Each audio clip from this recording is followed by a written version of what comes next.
우리 둘째 형이 머리가 나빠요. IQ가 99에 난 126인데. 근데 우리 둘째 형이 중학교 1학년 때 어느 날 갑자기 공부를 잘하는 거예요. 반에서 1, 2등을 하는 거예요. 그리고 좋은 고등학교 가고 좋은 대학 나와서 요즘 아주 그냥 번듯한 회사의 사장이에요. 그래서 내가 3년 전에 형한테 물어봤어요. 형은 IQ가 99밖에 안 되는데 왜 이렇게 공부를 잘하고 사회에서 이렇게 정말로 남들 부러워하는 자리까지 올라갔느냐고. 왜 IQ가 99밖에 안 되는데 왜 갑자기 공부를 잘하느냐고 내가 물어봤어요. 근데 형이 이런 말씀을 저한테 하더라고. 형이 내가 중학교 1학년 때 아버지가 간 수술했어요. 큰 간 수술을 했어요. 난 초등학교 4학년 때 기억나요. 아버지 병원에 가면 천도복숭아 따먹었던 거 기억나요.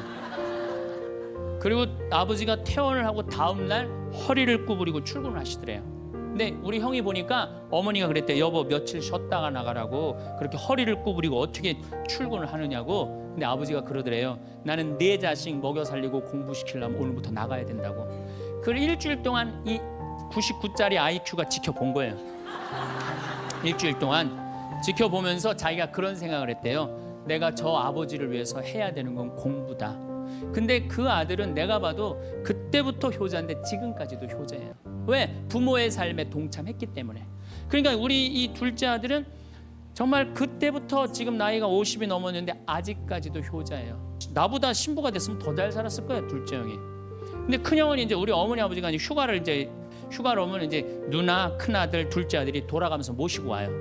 근데 이제 뭐 큰 아들 좀 자기도 뭐 조그만 공장을 하는데 바쁘니까 바쁜 와중에 어머니 아버지 모시고 오는 거 아니에요. 오다가 어머니가 아이고 얘야 묵주를 까먹었다 그러면 신경질을 부린대요. 바빠 죽겠는데 어떻게 하라고 그러냐고 지금 일주일만 손가락으로 하고 오라고 그냥. 근데 둘째 아들은 평창에 오다 얘야 묵주를 까먹었다 그러면 둘째 아들은 그러는데 우리 어머니가 저한테 해준 얘기예요. 어머니 걱정하지 마세요. 차 돌리면 되죠. 그리고 그 차를 돌려갖고 30분 동안 집에 가서 그 묵주를 찾아서 모셔다 드린다는 거예요. 그러니까 부모가 불편한 게 싫은 거야. 왜? 이 자식은 중학교 1학년 때부터 누구의 삶에 동참한 거야? 부모의 삶에 동참한 거야. 여러분들은 자녀들을 언제부터 삶에 동참시켰어요? 부모가 속이 썩는지 아빠가 힘든지 고통스러운지 그런 건 하나도 얘기 안 하잖아요. 내가 보기에는 이거는 다 집안에서 교육이 잘못, 말이 안 통해서 그래. 부모가 진리를 애들한테 알려줘야 될 거 아니야. 진리를 토요일날 일요일날 신앙생활 하게 해야 돼요. 그 문화생활 하게 해야 돼. 애들이 절대 공부를 하면 안 돼요. 토요일날 일요일날은 그렇게 잘하면은 우리 사회가 굉장히 건강해지고 거룩해지고 진리가 충만한 나라가 될 거예요. 공부한다고 되는 일이 아니에요. 공부한다고. 제가 2010년 4월 6일 날 위암 수술했어요. 위를 3분의 2를 잘라냈어요. 위를 3분의 1을. 내가 그렇게 방송에 나가서 그렇게 위암 수술했다는데 말할 때마다 놀라는 거 보면 난 또 놀라요. 근데 내가 우리 몸이요, 여러분들 제가 항상 강의 때마다 얘기하죠. 이 몸 자체 여러분들 이거 다 돈이에요. 돈. 정말 기가 막힌 거예요.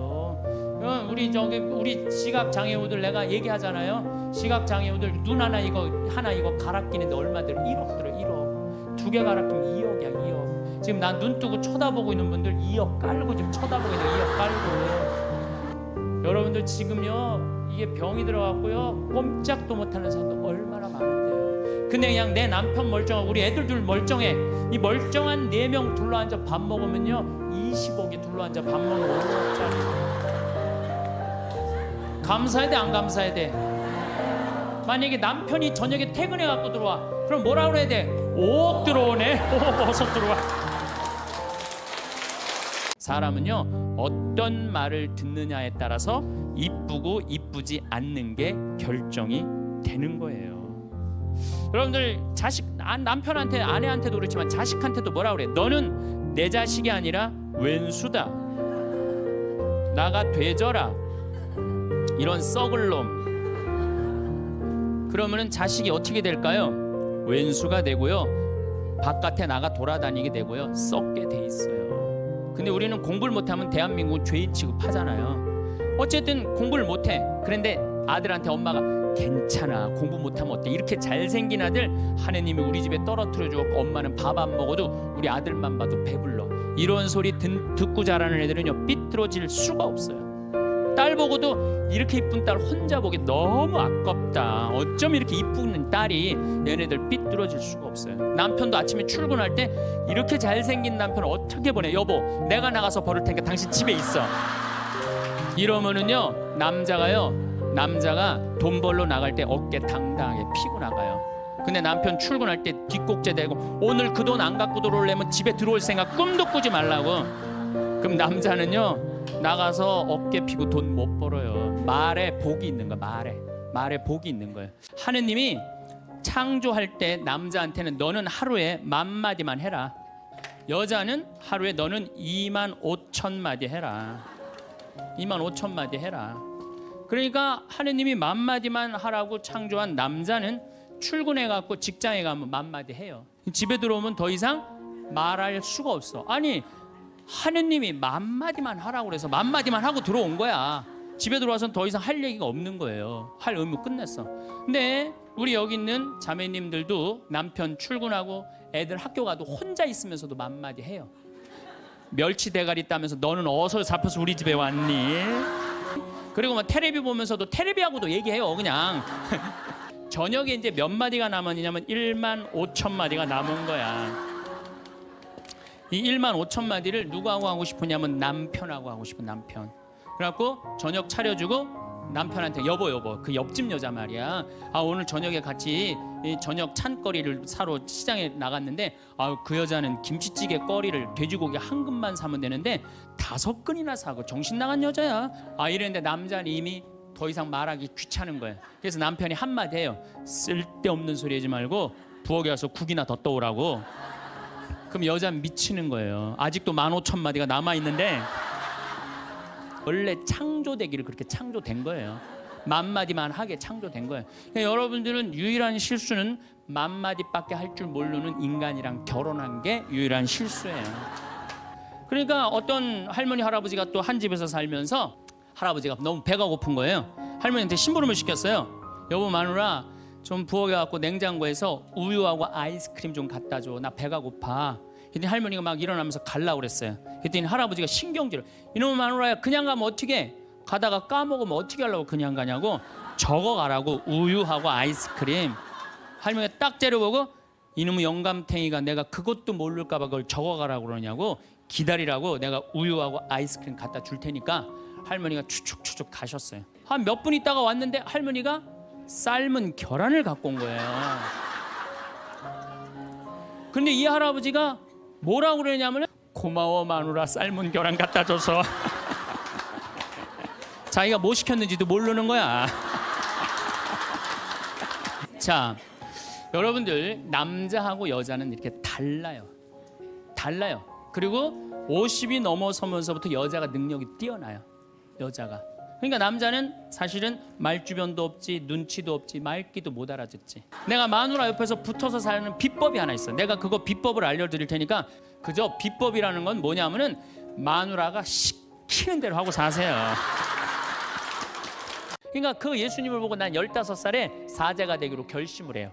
지우학한 거죠. 내가 그래도 많이 아는 이유 중에 하나가 책을 1,000권 이상 읽은 것 같아. 신학교 때 지우학해갖고 공부한 거죠.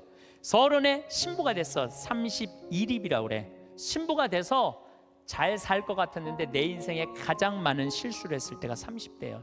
핸드폰 오면 신경질 부리고 성체면 손바닥 내리치고. 40대 돼서 교우들의, 가난한 교우들이 이 교회를 유지하는 걸 40대 돼서 알았어요. 30대 때는 몰랐어. 40불혹이라고 그래. 40. 유혹이 없는 나이야. 40이면은.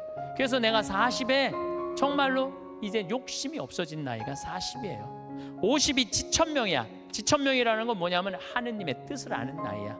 여러분들 49까지는 세상에 관심이 많았다면 50부터는 어디에 관심 많아야 돼? 하늘나라에 관심 많아야 돼. 여기 있는 분들은 다 이제 세상은 끝났어. 세상 공부는 끝난 거야. 이제 무슨 공부해야 돼? 하늘나라 공부해야 돼. 62순이라고 그래. 60이면은 귀가 편안한 나이야. 누가 내 욕을 해도 화가 나지 말아야 돼. 또 화가 나지 않은 것뿐만 아니라 이 세상 이해 못 되는 게 없어야 돼. 다 이해가 돼야 돼. 그 정도로 여러분들은 공부를 많이 해야 된다는 얘기예요. 근데 지금 이해되는, 난 저게 이해가 안 되네. 그럼 나이를 헛먹기 시작하는 거예요. 이해가 돼야 돼. 70 종심 소욕 불육이라고 그래. 70에 마음 가는 대로 따르면은 법에 어긋남이 없어야 돼. 70 먹은 할머니들은 하느님이 하는 행동하고 똑같아야 돼. 할머니가 하는 행동이.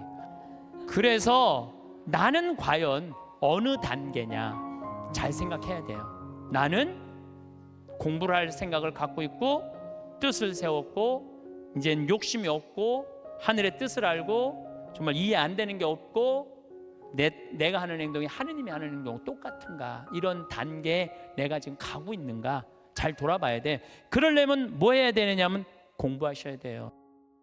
이런 분들이 이런 얘기를 해요. 나 인생 헛살았다. 나 인생 내 모든 걸 걸었는데 남편도 나를 몰라주고 자식도 나를 몰라주고. 오늘 이후부터 모두 걸지 마세요. 오늘 이후부터 반만 거세요. 반만. 반은 누굴 위해서 남겨놔야 돼? 나를 위해서 남겨놔야 돼요. 왜냐? 내가 껍데기로 사는 한 아무리 남편이 출세하고 아내가 뭐 행복하고 자식이 잘 돼도 다 소용없어요. 평택에 있었을 때 70 먹은 중풍 걸린 할머니가 한 분 계셨어요. 근데 이 할머니가 내가 한 달에 한 번 갈 때마다 이런 말을 해요. 신부님, 한 달에 한 번 나 찾아오는 건 신부님밖에 없다고. 아들이 하나 있는데 10년째 한 번도 안 찾아왔다는 거예요. 10년째. 네 할머니가 돌아가셨어요. 조상집에 갔는데 그 영정사진 앞에서 통곡을 하고 우는 자식이 하나 있더라고요. 10년째 한 번도 안 온 자식. 뭐라고 우느냐면은, 어머니 왜 기다려주지 않고 벌써 돌아가셨느냐고. 조금만 더 기다렸으면 내가 돈 벌어서 어머니 효도할 텐데 왜 내 마음을 몰라주고 왜 기다려주지 않고 벌써 돌아가셨느냐고. 나는 어떻게 하라고 이렇게 돌아가시느냐고 울며 불며 통곡을 하더라고요. 저 속으로 이런 생각이 들었어요. 너는 10년 후에 엄마가 80에 죽어도 똑같이 말할 자식이야. 지금 효도하지 않는 자식은 나중에도 효도하지 않아요. 그러니까 잘해주려면 언제 잘해줘? 지금 잘해줘요. 혹시 여러분들 남편들 가운데 술 좋아하는 남편이 있어. 근데 술 먹고 결국은 술 때문에 죽었어. 그러면은 그 남편 앞에서 이렇게 우는 자매들이 있어요. 이렇게 죽을 줄 알았으면 그 좋아하는 술이라도 한번 마음 놓고 먹게 할 걸. 죽고 나서 후회하지 마시고 살아있을 때 잘해주세요. 홍어 삭힌 거 주문하고 목삼겹살 삶고 묵은지 해갖고 소주 5병 딱 해갖고 여보 오늘은 내가 집에서 낼게. 바깥에서 눈치 보고 그걸 그렇게 마시지 마. 그런데 남편이 세상을 떠났잖아요. 그럼 여러분들이 이렇게 말할 수 있어요. 적어도 여보 내가 마지막에 이별주 한번 근사하게 대접했지. 당신 잘 가. 이런 말 할 수 있어요. 그러니까 잘해주려면 언제 잘해줘? 지금 잘해주세요. 혹시 여러분들도 인생을 살면서 여러분들한테 잘해준 사람들이 있을 거야. 그렇죠? 정말 은인 있을 거야. 인생의 은인들 정말로 고맙다고 생각을 한다면 나중에 잘해주지 말고 지금 이스라엘 성지순례 티켓을 하나 끊어주든지 아니면 이미자 콘서트를 끊어주든지 하세요. 내가 마음을 표현할 때 사람이 행복한 거예요. 오래 사는 게 좋아요?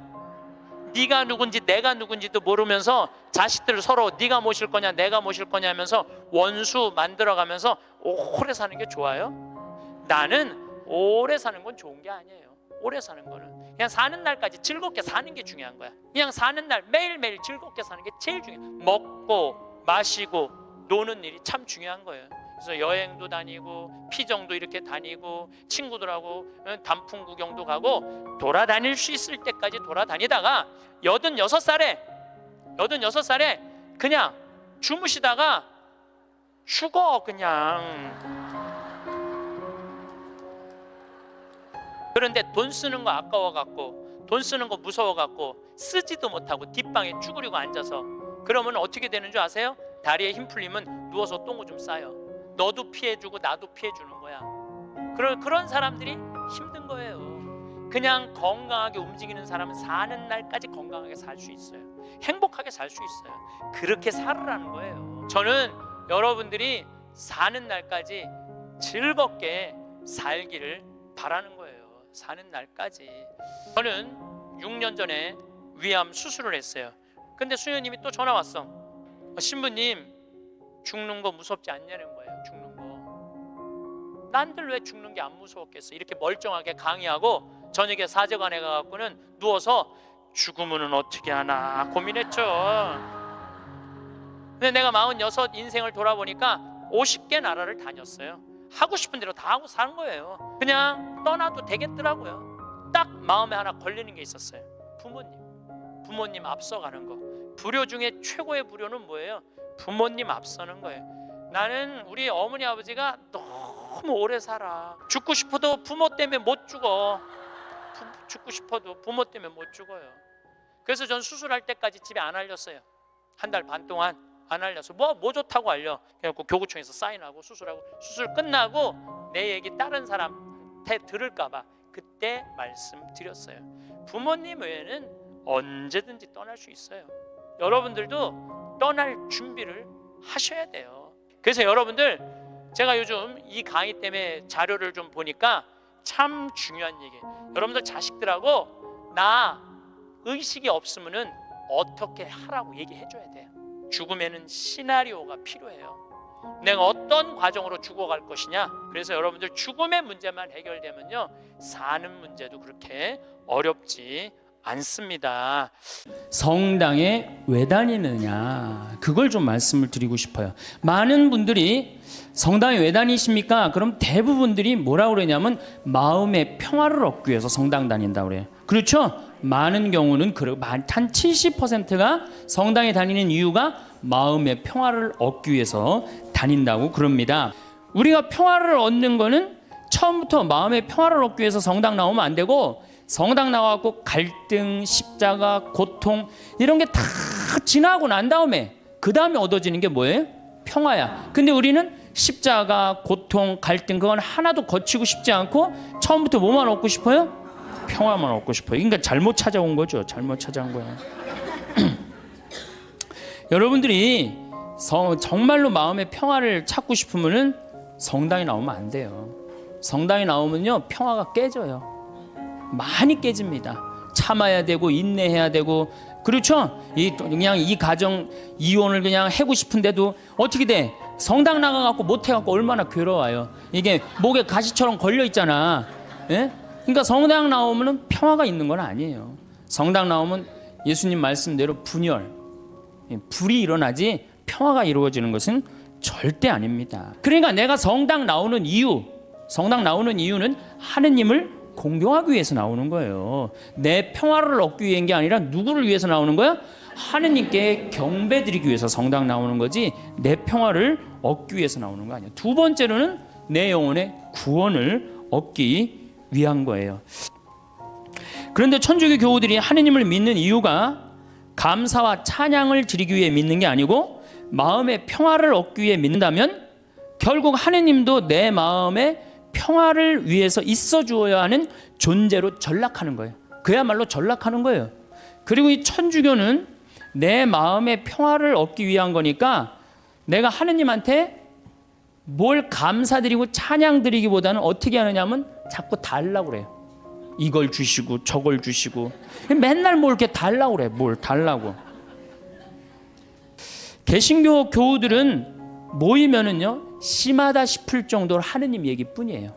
개신교. 그래서 그분들은 대종상 타면 제일 먼저 누구한테 감사드린다고 그래? 하나님한테 감사드린다고 그랬죠. 그렇죠? 그리고 막 같이 메달 따고 그럼 다 같이 모여서 막 무릎 꿇고 기도해야 안 해요? 천주교 교우들 그런 거 봤어요? 나는 한 번도 들어본 적이 없어. 근데 이번에 김경화 선수가 탔고 동메달 따고 성호 거 때문에요. 특이한 천주교 교우예요. 근데 우리는 천주교는 무슨 이순신 장군 후예야? 내가 죽었다는 걸 적에게 절대 알리지 말아라. 이거하고 똑같은 얘기를 해. 내가 천주교 신자라는 걸 절대 남에게 알리면 안 된다. 그래서 성호도 거요 안 거요? 안 거요 안 거. 제가 또 어떤 교우가 나한테 와서 이 기가 막힌 얘기를 한 적이 있어요. 신부님, 우리 부장님이요, 내가 직장 생활을 10년 동안 같이 했는데 알고 봤더니 성당 다니는 거예요. 무지하게 열심히 하셔요, 우리 부장님이. 그러니까 10년 동안 다니면서도 성당 다닌다는 얘기를 안 한 거예요.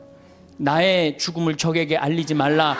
그렇게 말한 이순신 장군처럼 어떻게 내가 성당 다니는 거를 직원이 알면 안 되는 거야. 그러면서 그 아래 직원이 한다는 얘기가 있어. 천주교 신자 뭐가 틀려도 틀리다고. 내가 아무리 열심히 해도 그 성호도 안 굽고. 그게 무슨 신앙이에요. 신앙은 드러내는 거예요. 드러내는 게 곧 선교가 되는 거고. 그래서 새해 여러분들 점집에 제일 많이 가는 종교인들이 누군지 아세요? 단연 천주교 교우들 1등이에요. 예. 성당에 쭉 다녀보니까 이게 답이 안 나와. 답이 안 와. 여기가 아닌가 봐. 그리고 어디로 가봐요? 점집에 가봐요. 점집에 가봐갖고 점집에 가면 속 시원한 얘기 해주잖아요.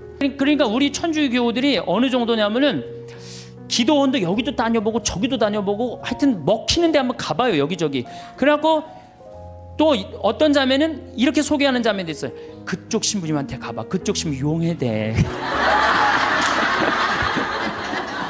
제가 가만히 이렇게 생각해 보니까 하느님하고 우리하고 입장이 바뀌었어. 누가 종이냐 하면 하느님이 종이고 누가 주인이 돼? 내가 주인이야. 왜 이렇게 시키는 게 많아. 이거 해주시고 저거 해주시고. 내가 기도를 하면서 하느님의 뜻을 들어야 되는데 누가 내 뜻을 들어야 돼? 내 하느님이 내 뜻을 들어야 돼. 헌금이나 많이 하면서 또 시키면 몰라. 딸랑 1,000원 해갖고 그냥 300원어치는 우리 아이 이번에 시험 잘 보게 해주시고 300원어치는 우리 아파트값 뛰게 해주고 나머지 400원어치는 우리 남편 절대 직장에서 안 떨어지게 해주시옵소서 하고 1,000원 딱 낸단 말이야.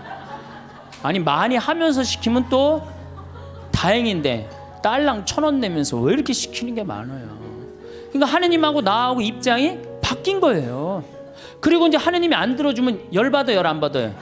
열받아. 아니 하느님이 정말 있는 거야 없는 거야? 왜 이렇게 내 청을 안 들어줘? 내가 9일 기도까지 했구만. 54일 동안이나 했는데 왜 안 들어줘? 여기가 아닌가 봐. 천군보살한테 한번 가봐야 되겠다. 천군보살한테 가보는. 거기 가서 또 안 되면 또 어떻게 해요? 또 성당에 나타나. 그래서 성당에 주기적으로 나타나는 사람들이 있어요. 주기적으로. 우리 인간이요 너무 교만해 있어요. 지금 과학이 발달해갖고 인간이 최고인 줄 알고 착각하고 있어요. 우리는 한순간도 하느님의 은총이 없으면 우리는 한순간도 못 살아요. 그래서 여기 뭐라 그래? 온 누리의 주 하느님 하늘과 땅에 가득 찬 그 영광. 이렇게 노래를 했잖아. 높은 데서 호산나 주님의 이름으로 오시는 분 찬미 받으소서.